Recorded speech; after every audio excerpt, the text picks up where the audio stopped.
Olá, gente boa, meus santos e minhas santas. Celebramos hoje a transfiguração do Senhor e daremos continuidade ao oitavo, também como oitavo domingo do tempo comum,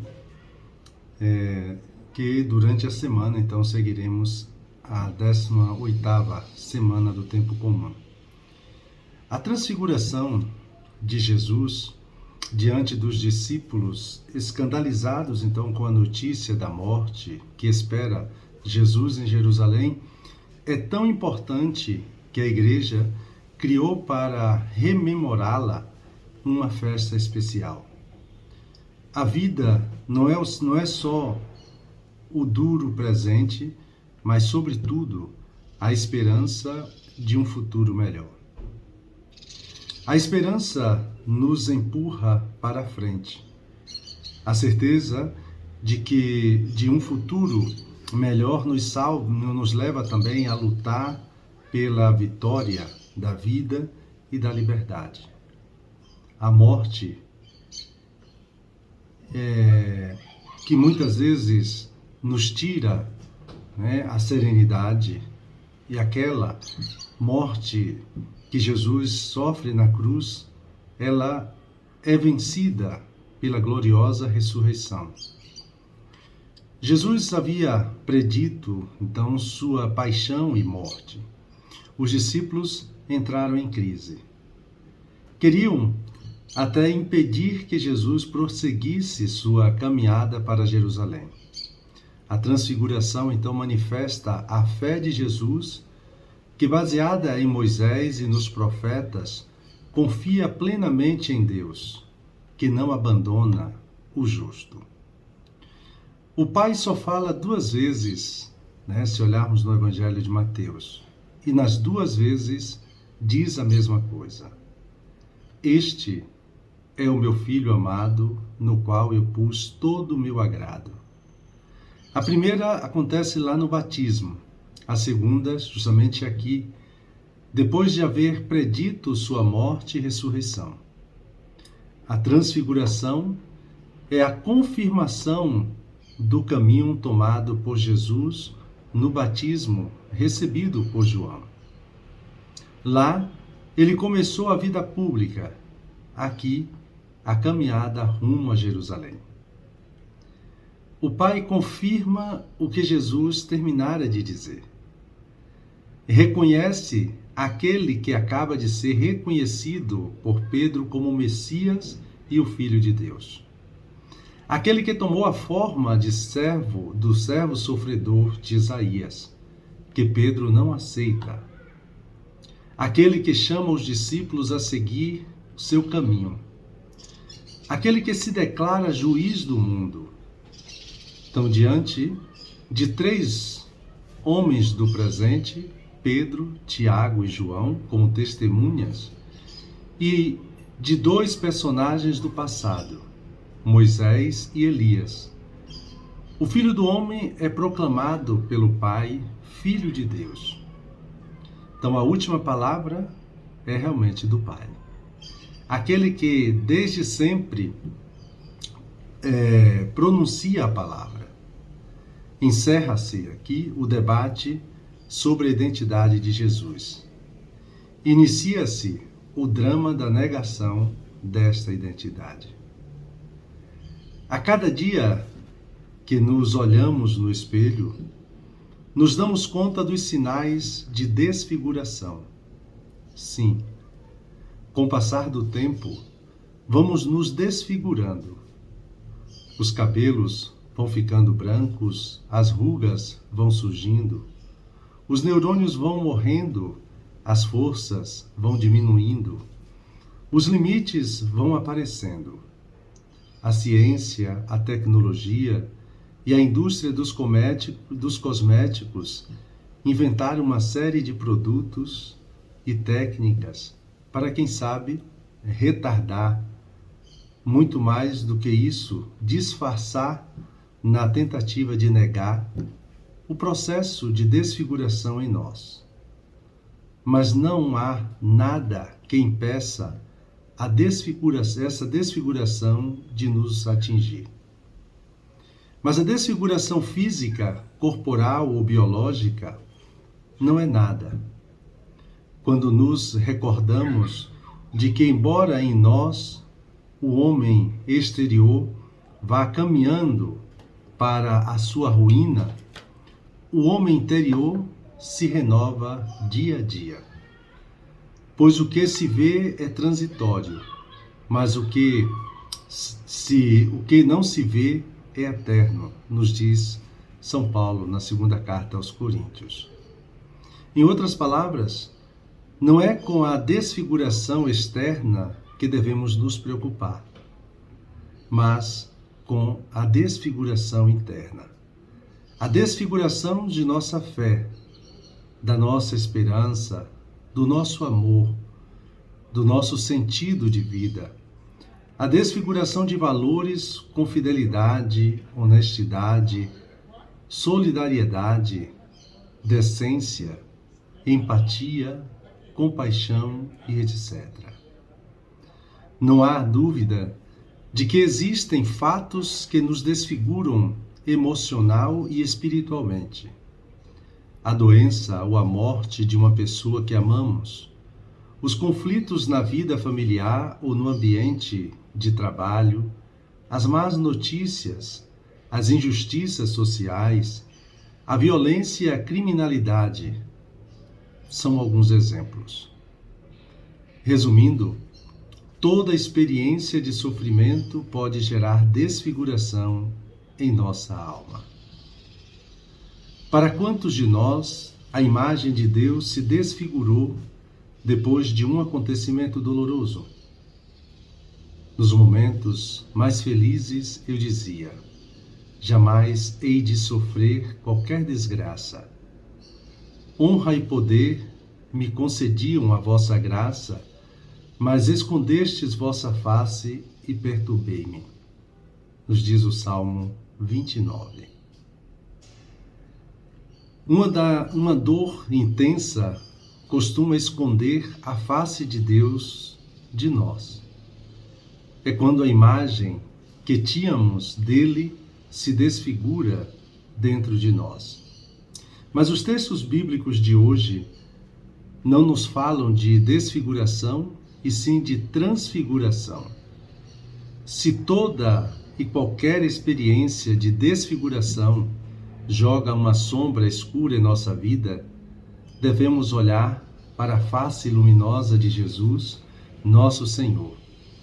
Sua face transfigurada, resplandecente da glória de Deus.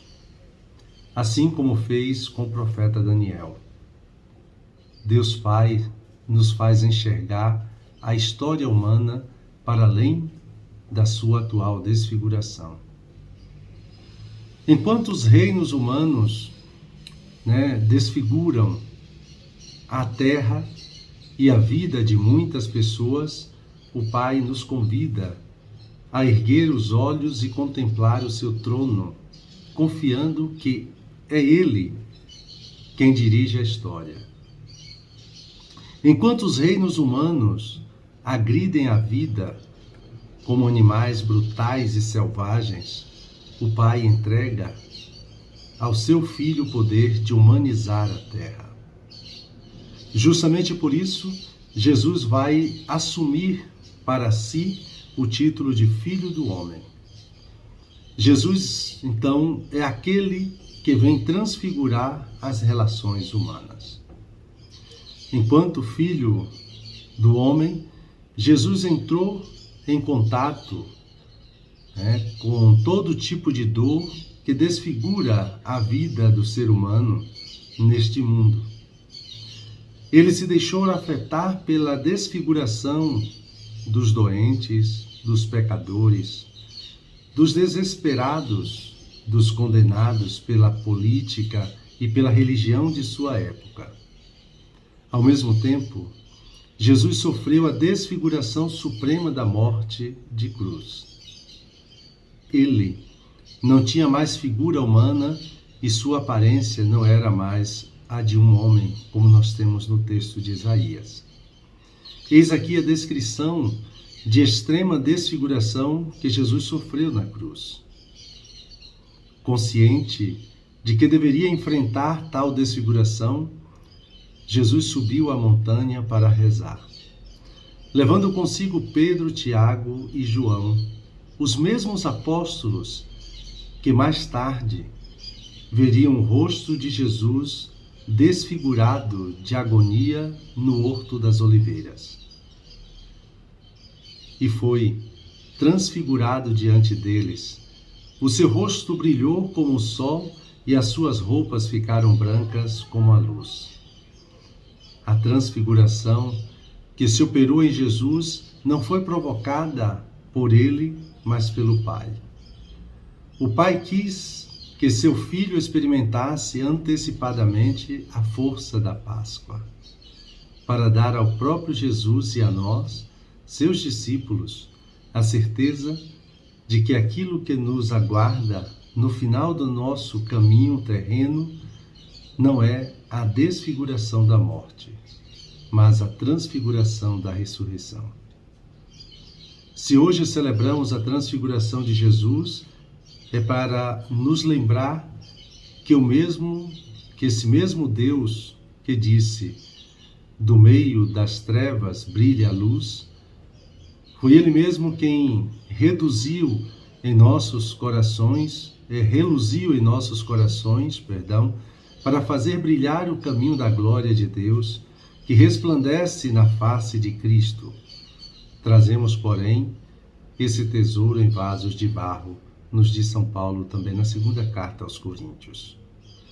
Nós, discípulos e discípulas de Jesus, carregamos a luz da sua transfiguração dentro de vasos de barro. Quem olha para nós vê apenas o vaso de barro que somos, enquanto ignora o tesouro da transfiguração que portamos conosco, garantia da nossa ressurreição corporal.